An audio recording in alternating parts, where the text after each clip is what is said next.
Hello বন্ধুরা, আমি Minarul. Just আজকে কথা বলবো শাকিব খান এবং জিতকে নিয়ে।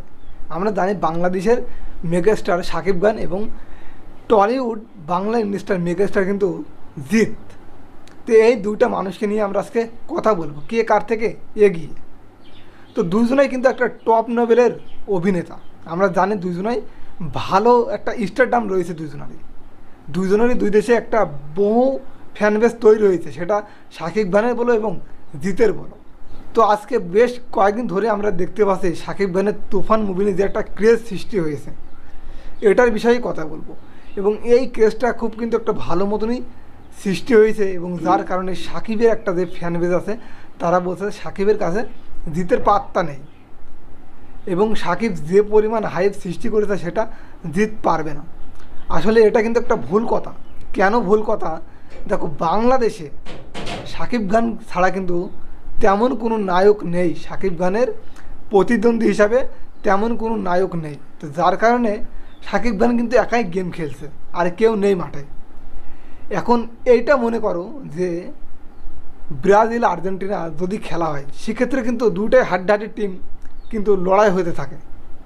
আর যদি একটা টিম নাই আসে, তাহলে ওয়াক ওভার নেওয়া মতন হয়ে গেল না বিষয়টা।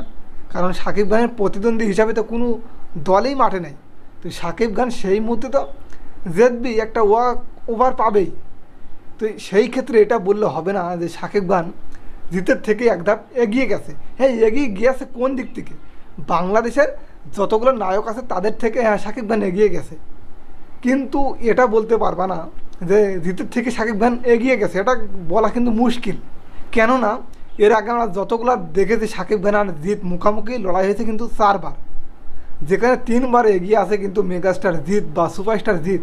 শাকিব খান শুধু একবার জিতেছে জিতের কাছে, আর এই 4বারে কিন্তু শাকিব আর জিতের দেখা হয়েছে ঈদে, এবং সেগুলো কিন্তু যৌথ প্রয়োজনের মুভি ছিল।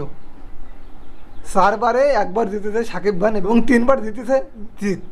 আরে লড়াইটা তো তখন হবে যখন দুইটা টিমই মুখোমুখি লড়বে।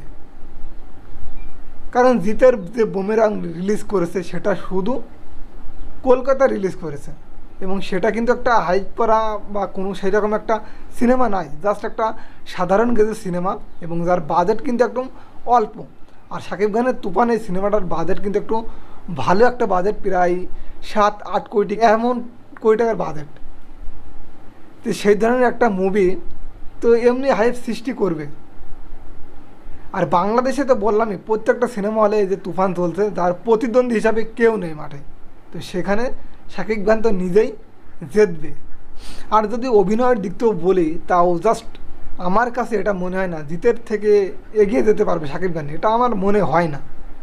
আসলে এটা সৃষ্টি করছে যে শাকিব খানের যারা ফ্যান বেজ আছে তারাই কিন্তু এটা মানছে যে না, জিতের থেকেও অনেকটা এগিয়ে। আর এই যে 10 দিনে তুফান নাকি 21 কোটি টাকার একটা কালেকশন দিয়েছে, আর এই কালেকশনটা আমার তো কখনোই বিশ্বাস হয় না। কারণ বাংলাদেশের সিনেমা হলের সংখ্যা এখন খুবই কম।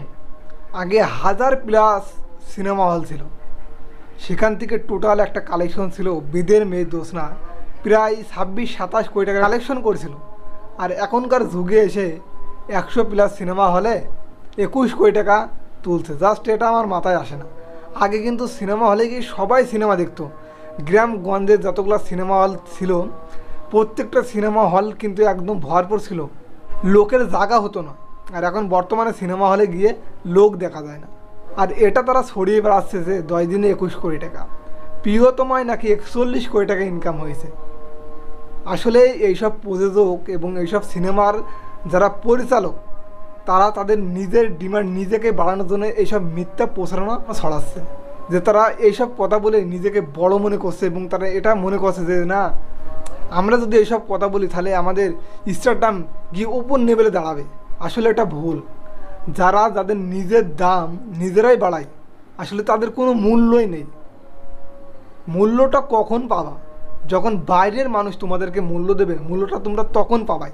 তোমরা নিজেরাই মিথ্যে কথা বলে উপরে ওঠার চেষ্টা করছো, জাস্ট এটা আমার মাথায় আসে না কেন এরা এইসব করছে, বা শুধু একটা সিনেমা নিয়ে।